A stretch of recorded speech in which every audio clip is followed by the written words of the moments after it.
जय हिंद, वंदे मातरम। प्यारे साथियों, स्वागत है आपका आपके चैनल जनमानस क्लासेस पे। स्क्रीन पे दिख रहा हो इतिहास। इतिहास के अंतर्गत हम प्राचीन इतिहास यानी एंशियंट हिस्ट्री को डिस्कस कर रहे हैं प्यारे साथियों। और ये बुक का नाम आपको पता ही होगा क्या है, स्क्रीन पे दिख गया होगा। यूथ पब्लिकेशन का एक बहुत बेहतरीन बुक है, जिसमें क्वेश्चन के साथ साथ फुल डिस्क्रिप्शन मिल रहा है। और सबसे बड़ी बात ये है PYQ यानी प्रीवियस ईयर क्वेश्चन है इसमें मिल रहे हैं और इसमें एसएससी में जितने भी पूछे गए हैं क्वेश्चन उनको शामिल कर रहा हूँ। और एक कोई जरूरी एसएससी में, एसएससी के अलावा किसी भी परीक्षा की तैयारी करें उनमें भी ये समान उपयोगी साबित होने वाला है। क्योंकि आप जान रहे हो परीक्षाओं में पूछे गए क्वेश्चन ही अन्य परीक्षाओं में जो है रिपीट होते हैं। तो इनमें से आज हम क्या डिस्कस, 2 वीडियो पहले ही अपलोड हो चुका। एक टॉपिक हम एक वीडियो कल कंप्लीट कराते हैं। 10 से 12 मिनट का वीडियो होता है। खाते हुए कुछ भी करते हुए आप इसको इजीली देख सकते हैं। देखिए पहला दिख रहा है, भारत जन के नाम पर इंडिया का नाम भारत रखा गया। निम्नलिखित में से किस वेद में इस जन का सर्वप्रथम उल्लेख मिलता है? तो इसका उत्तर आपको बता दें, ऋग्वेद में से रिलेटेड जितना डिस्क्रिप्शन उसको पढ़ लेते हैं। देखिए कहा गया है, ऋग्वेद में सर्वप्रथम भारत जन का उल्लेख मिलता है, जिसके नाम पर इंडिया का नाम भारत रखा गया। ऋग्वेद प्राचीनतम वेद माना जाता है। इसमें 10 मंडल, 1028 सूक्त। इस वेद को पढ़ने वाले ऋषि को होत्री या होता कहा जाता है। ऋग्वेद के 10वें मंडल को सबसे लास्ट में जोड़ा गया है, 10वें मंडल को अंत में जोड़ा गया है। चलते हैं नेक्स्ट क्वेश्चन। देखिए इसमें लौह युग को यह नाम इसलिए दिया गया क्योंकि इस समय के दौरान मध्य पूर्व तथा दक्षिण पूर्व यूरोप में औजारों व हथियारों का मुख्य रूप से जो है जगह लोहे का प्रयोग, पत्थर या कहते हैं पीतल, अन्य चीज़ों की जगह किसका प्रयोग होने लगे? तो आप बताएंगे कांसे की जगह किसका प्रयोग होने लगा? तो कांसे जगह लौह धातु का प्रयोग होने लगा। चलते हैं नेक्स्ट देखते हैं। लौह युग के नाम से इसलिए जाना जाता है क्योंकि इस दौरान जो मध्य पूर्व या दक्षिण पूर्व यूरोप में औजारों के रूप में किसका, लौह हथियार का इस्तेमाल किया जाने लगा। नेक्स्ट है देखिए, निम्नलिखित में से किस वेद में 10 राग युद्ध यानी 10 राजाओं का युद्ध का उल्लेख है? तो इसका उत्तर आपको बता दें, ऋग्वेद में जो है 10 राजाओं के युद्ध का उल्लेख है। देखिए कहा गया है 10 राग यानी 10 राजाओं का वर्णन जो है ऋग्वेद के 7वें मंडल में, किस मंडल में जो 10 राजाओं का युद्ध यानी 10 राग युद्ध का उल्लेख है? तो ऋग्वेद के 7वें मंडल में या पुरुषणी नदी पर लड़ा गया था, जिसमें से भारत जन के राजा सुदास ने 10 राजाओं के संघ को हराया था। किसने? राजा सुदास ने हराया था।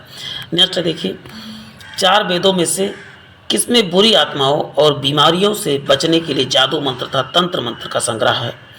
तो पहला ऑप्शन है ऋग्वेद, दूसरा यजुर्वेद, तीसरा अथर्ववेद, चौथा सामवेद। तो इसका उत्तर आपको बता दें, अथर्ववेद जादू टोना तंत्र मंत्र की बात करता है। अब इसमें और चीज़ें जान लेते हैं। देखिए चारों वेदों में अथर्ववेद जो है बुरी आत्माओं तथा बीमारियों से बचने के लिए जादू मंत्र तंत्र आदि चीज़ों का उल्लेख मिलता है।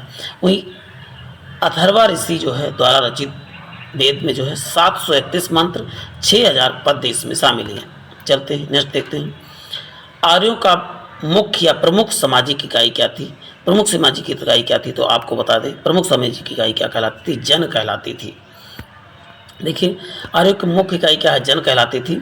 आर्यों की प्रशासनिक इकाई 5 भागों में आरोही क्रम में लिखा हुआ। पहले कुल होता था, उसके बाद ग्राम होता था, ग्राम से क्या होता है 20 होता था, फिर जन होता है, फिर सबसे बड़ा क्या होता है? राष्ट्र होता था। सबसे छोटी इकाई क्या होती थी? कुल हुआ करती। कुल के बाद क्या? ग्राम हुआ करता था। ग्राम के बाद क्या होता है? 20, और फिर होता जन, फिर होता है राष्ट्र। सबसे बड़ा राष्ट्र हुआ करता था। कहा कहते ग्राम के मुखिया को ग्रामीणी कहा जाता, 20 के मुखिया को 20पति कहा जाता, जन के मुखिया को क्या? राजन कहा जाता था। नेक्स्ट है, उत्तर वैदिक काल में निम्नलिखित में से कौन सा वर्ण जो है मुख्य रूप से खेती, पशुपालन तथा व्यापार जैसे काम करता था? तो वैश्य जो है क्या करता था? खेती करता था, पशुपालन करता था, व्यापार ये वैश्य करते थे सभी लोग। अब नेक्स्ट देखिए, 4 वर्ण जो थे उत्तर वैदिक में, वैश्य वर्ण मुख्य रूप से खेती, पशुपालन, व्यापार जैसे कार्य करता था। वही ब्राह्मण, क्षत्रिय तथा वैश्य की सेवा शूद्र करता था। शूद्र क्या करता? ब्राह्मण, क्षत्रिय तथा वैश्य इन तीनों की सेवाएं कौन करता था? शूद्र करता था। इस काल में वर्ण व्यवस्था जन्म के आधार पर निर्धारित होने लगी। किसके आधार पे? जन्म के आधार पे। नेक्स्ट है, निम्नलिखित में से किस नदी का प्राचीन नाम क्या था? विपाशा था। तो इसका नाम आपको बता दें, व्यास का नाम ही क्या था? देखो व्यास से व्यास और व्यास से विपाशा भी शुरू हो रहा, तो इजिली आप याद कर सकते। व्यास क्या था? किसका नाम था? व्यास का नाम विपाशा था। अब देखिए अन्य नदियाँ उनके नाम और जान लेते हैं। देखिए बात करते हैं, व्यास नदी का प्राचीन नाम विपाशा था। यह कुल्लू में व्यास कुंड से निकलती है। व्यास कुंड जो है पीर पंजाल पर्वत श्रृंखला में स्थित रोहतांग दर्रे में है। यह नदी कुल्लू, मंडी, हमीरपुर तथा कांगड़ा में बहती है। कुछ नदियों के प्राचीन नाम यहाँ पर आपको सामने दिख रहे हैं। चिनाब को क्या कहते थे प्राचीन नाम में? प्राचीन में अस्किनी, सतलज को सतोदरी, रावी को प्रोसणी, झेलम को बितिस्ता, गंडक को सदानीरा, जबकि गोमती को गोमल के नाम से जाना जाता था। इनको स्क्रीनशॉट ले लें कि बार बार आप इनको रिवाइज कर सकें। नेक्स्ट है, वैदिक आर्य सप्त सिंधु नामक क्षेत्र में रहते थे, जिसका अर्थ 7 नदियों द्वारा अपवाहित क्षेत्र है। 7 नदियाँ में से एक झेलम नदी है। इसका प्राचीन नाम क्या था? झेलम नदी का नाम क्या था? अभी आपने देखा है झेलम नदी का नाम क्या था? बितस्ता था, यानी ऑप्शन डी करेक्ट हो जाएगा। निम्नलिखित में से किस नदी का उल्लेख जो है वैदिक साहित्य में बितिस्ता के नाम से किया गया है? तो देखिए झेलम का नाम, देखिए कितनी बार पूछा गया, झेलम का नाम बितिस्ता के नाम से किया गया। झेलम का उद्गम स्थल कहाँ पर है? तो बताओ शेषनाग झील जम्मू कश्मीर में है। अब नेक्स्ट है, देखिए कौन सा वेद संगीत के लिए जाना जाता है? संगीत, सा से संगीत, सा से सामवेद। संगीत, सामवेद को संगीत का वेद भी कहा जाता है। देखिए साम का मतलब ही होता है गायन। इसमें क्या सामवेद में संकलित मंत्रों को देवताओं की स्तुति के समय गाया जाता था। चलते हैं, देखिए सामवेद में कुल जो है 1549 ऋचाओं व 75 अतिरिक्त शेष ऋग्वेद से ली गई। इनमें 75 और थे जो किससे ले गए थे? ऋग्वेद से। इन ऋचाओं का गान जो है सोम यज्ञ के समय उद्गाता करते थे। इनका गायन कौन करते? उद्गाता करते थे। सामवेद के 3 महत्वपूर्ण शाखाएं थी, कौमुद थी, जैमिनीय थी और तलवाकर एवं राणायनीय थी। इनको नाम आपको याद कर लेना है चारों, कौमुद, जैमिनीय, तलवाकर या राणायनियम। चलते हैं नेक्स्ट देखते हैं प्यारे साथियों, तीनों शाखाओं का बारे में जान लिया। कौमुद, जैमिनीय को ही तलवाकर कहा जाता है और एवं राणायनीय, तीनों हो गया आपका। चलते हैं, कौन सा सबसे पुराना वेद है? सबसे तो लगभग लोग जानते हैं, क्या हो जाएगा? सबसे पुराना वेद आप बताएंगे क्या? ऋग्वेद हो जाएगा, यानी ऑप्शन बी करेक्ट है। देखिए प्राचीनतम ग्रंथ वेद चारों वेद है, सबसे प्राचीनतम में कहा जाए, लेकिन सबसे प्राचीन इन चारों में क्या जाएगा? तो आप बताओ ऋग्वेद ही सबसे प्राचीनतम है, जिनमें से ऋग्वेद सबसे प्राचीनतम है। ऋग्वेद के ऋषियों मुनियों के द्वारा जो है मौखिक रूप से वर्णित ऋचाओं के क्रमबद्ध ज्ञान के संकलन के रूप में जाना जाता है। अब इसमें चर्चा कर चुके हैं। 10 मंडल हैं, 1028 सूक्त हैं, 10,462 ऋचाएँ हैं। अब बात करते हैं, यजुर्वेद को मंत्रों तथा बलि की विधि के लिए जाना जाता है। किससे? मंत्रों तथा बलि विधि के लिए जाना जाता है। जबकि सामवेद को संगीत के लिए, अथर्ववेद को जो है आयुर्वेद की चिकित्सा संबंधित जो है पद्धति के लिए जाना जाता है। अब बात करते हैं पुरुष सूक्त जो है किस वेद के मंत्र के सूक्त हैं? पुरुष सूक्त आप बताएंगे, ये ऋग्वेद के ही सूत्र हैं पुरुष सूक्त। देखिए पुरुष सूक्त ऋग्वेद संहिता के 10वें मंडल में एक प्रमुख सूक्त है, जिनमें विराट पुरुष की चर्चा हुई है और उसके अंगों का वर्णन हुआ है, जिसमें वैदिक ईश्वर के भी स्वरूप मिलते हैं किसमें? 10वें मंडल में। नेक्स्ट देखिए, वैदिक कालीन चतुराश्रम व्यवस्था के अनुसार पारिवारिक अवधि के लिए निम्न में से किस पद का प्रावधान है? पारिवारिक अवधि के लिए तो किस पद? तो उत्तर हो जाएगा गृहस्थ पद का। आप जानते हो जो परिवार में रह के भगवान की आराधना करते थे उसे कहा जाता था गृहस्थ। देखिए आप बात करते हैं यहाँ पर इसके डिस्क्रिप्शन के बारे में। वैदिक कालीन चतुराश्रम यानी 4 आश्रम के अनुसार मानव जीवन के 4 आश्रमों में बांटा गया है, ब्रह्मचर्य, गृहस्थ, वानप्रस्थ और संन्यास। छांदोग्य उपनिषद में 3 आश्रमों का उल्लेख मिला है, परंतु जबालोपनिषद में 4 ऑप्शन। छांदोग्य में कितने मिला है? ये चीज़ याद कर लेना, 3 ही, जबकि जबालोपनिषद में 4 आश्रमों की व्याख्या की गई है। गृहस्थ आश्रम इस समय मनुष्य को अपने सामाजिक एवं पारिवारिक जीवन पर ध्यान देने की आवश्यकता है। यह चरण 25 वर्ष से शुरू होता था और 50 वर्ष तक जाता था, जबकि गृहस्थ व्यक्ति जो है जीवन का एक महत्वपूर्ण पड़ाव है, जहां मनुष्य अपने पारिवारिक तथा सामाजिक कर्तव्यों दोनों को संतुलित करना चाहता है। चलते हैं नेक्स्ट देखते हैं, वेद ऋषि कपिल का संबंध भारतीय दर्शन से है। वेद किस? तो इसका उत्तर होता है सांख्य दर्शन से है। कपिल का संबंध किससे है? तो बताइए सांख्य दर्शन से। भारत में पहली शताब्दी में 6 प्रमुख जो है आस्तिक एवं 3 प्रमुख नास्तिक दार्शनिक मतों का प्रतिपादन हो चुका था। अब इनका नाम जान लेते हैं। देखिए, जिनके छात्र आस्तिक मत को सर दर्शन कहते थे, जिनमें से साख्य, योग, न्याय, वैशेषिक, मीमांसा, वेदांत, ये सब क्या थे, तो सर दर्शन कहा जाता था इनको।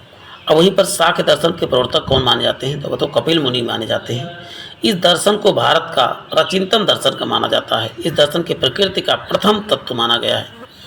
चलते हैं नेक्स्ट क्वेश्चन देखते हैं प्यारे साथियों, बने रहें।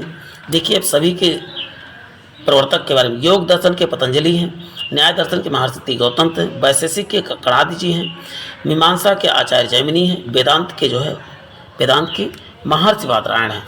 तो ये की चीज़ आपको याद करनी, इसका स्क्रीनशॉट ले लें कि बार बार रिवाइज कर सकें। ऋग्वेद में कितने पुस्तकों विभाजित है, तो उत्तर बताएंगे। ऋग्वेद कितनी पुस्तकों या मंडलों में विभाजित है, 10 मंडल। या साफ पुस्तक नहीं कहना चाहिए, क्योंकि मंडल ज़्यादा सही है, मंडलों में विभाजित है। देखिएगा 10 मंडल है इसमें, 1028 सूक्त हैं, 10,462 मंत्र इसमें हैं। और वही 10वें मंडल में पुरुष सूक्त का उल्लेख है, जिनमें 4 वर्ण ब्राह्मण, क्षत्रिय, वैश्य एवं शूद्र का उल्लेख 10वें मंडल में ही मिलता है। अब बात करते हैं उपवेद ऋग्वेद से संबंधित हैं, तो इसमें आयुर्वेद जो है उपवेद ऋग्वेद से संबंधित है। यदि कहा जाए कि आयुर्वेद किस का उपवेद है, तो आप बताओगे ऋग्वेद का उपवेद है। अब यहाँ पर देखते हैं चारों वेद, आयुर्वेद, गंधर्ववेद, धनुर्वेद व शिल्पवेद हैं। चारों उपवेद आपने देख लिया, आयुर्वेद, गंधर्ववेद, धनुर्वेद और शिल्पवेद। वही गंधर्ववेद किससे संबंधित है, और सामवेद से संबंधित है। और वहीं पर आप बताएंगे यजुर्वेद से क्या संबंधित, धनुर्वेद, और शिल्पवेद अथर्ववेद से संबंधित है। आप इजीली याद कर सकते हैं।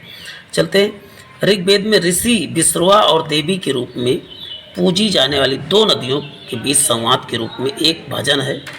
ये कौन सी नदियाँ हैं, तो व्यास तथा सतलज के बारे में बात कहा गया है। देखिए, कहा गया है ऋग्वेद में ऋषि विश्वामित्र और देवी के रूप में पूजी जाने वाली 2 नदियों के भजन के रूप में प्रस्तुत दोनों नदियाँ कौन है, व्यास और सतलज हैं। अथर्ववेद में खंडों का कितने खंड हैं, तो आप बताओगे 20 खंडों में विभाजित है और 731 सूत्र हैं। चांदी का उल्लेख सर्वप्रथम इसी में मिलता है। अब बात करते हैं, देखिए किस नदी को वैदिक काल में पुरुषणी कहा जाता था। पुरुषणी किसे कहा जाता था, तो रावी नदी को क्या पुरुषणी कहा जाता, सतलज को सुतृदी कहा जाता था, चिनाब को अस्किनी, व्यास को विपाशा के नाम से जाना जाता था। और इसी नदी किनारे यानी कि विपास पुरुषणी यानी रावी नदी किनारे ही 10 राज्य युद्ध हुआ था। इसके बारे में भी आपने जाना है। चलते ही नेक्स्ट देखते हैं, रावी नदी का ऋग्वेद में क्या नाम है, रावी को क्या कहते थे, पुरुषणी नदी कहा जाता था। निम्नलिखित में से कौन सा विद्वान आर्यों के तिब्बत की होम थ्योरी संबंधित है, यानी तिब्बत से आए थे। दयानंद सरस्वती क्या कहते थे, आर्य कहाँ से, तिब्बत वाले क्षेत्र से आए थे। देखिए, कई लोगों ने कई मत दिए हैं इसमें। आर्यों के उद्गम स्थल के बारे में कई विचार प्रचलित है। दयानंद जी ने क्या कहा था, आर्यों का उद्गम स्थल तिब्बत है। मैक्स मूलर ने इसे मध्य एशिया कहा था, जबकि बात करते हैं गाइल्स तथा मैकडोनल्ड ने आर्यों का उद्गम स्थल दक्षिण पूर्व यूरोप कहा था। बाल गंगाधर तिलक ने आर्यों का उद्गम स्थल उत्तरी ध्रुव के बारे में बताया था। लेकिन सबसे जो है सर्वमान्य जो है मैक्स मूलर का ही माना गया है। कुल कितने वेदांग है, तो आप बताओगे 6 वेदांग है। 6 वेदांग का नाम जान लें। देखिए इनके बारे में, शिक्षा है, ज्योतिष है, कल्प है, व्याकरण है, निरुक्त है, और छठवा क्या है, तो आप बताओगे छंद है। देखिए, शिक्षा स्वर शास्त्र फोनोलॉजी, ज्योतिष जो है ज्योतिष शास्त्र, कल्प से अनुष्ठान शास्त्र मिलता है, व्याकरण से व्याकरण शास्त्र बनता है, निरुक्त शब्द की उत्पत्ति जो है का अध्ययन करता है, जिसे इटियोमोलॉजी कहते हैं। वहीं छंद जो है कविता छंद। अब बात करते हैं, वेदांग के संदर्भ में निम्नलिखित में से शब्दों में से कौन सा अनुष्ठान को दर्शाता है, तो कल्प जो है अनुष्ठान को दर्शाता है। नेक्स्ट, एक समय पर वैदिक सभ्यता में राजा को गोपति कहते हैं, जिसका अर्थ है गोपति किसे, मवेशियों को स्वामी को गोपति कहा जाता है।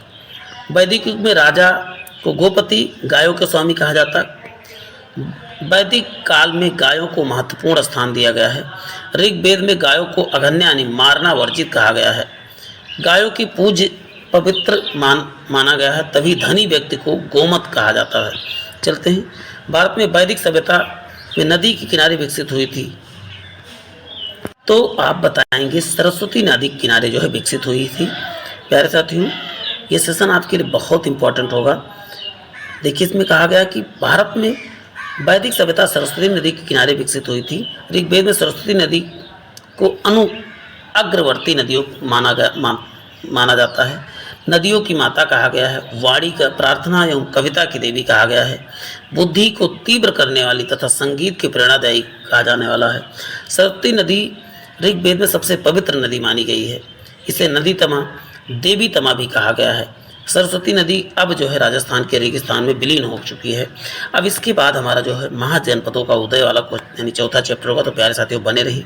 आज के लिए इतना ही, फिर मिलते हैं नए सेशन में। जय हिंद, जय भारत।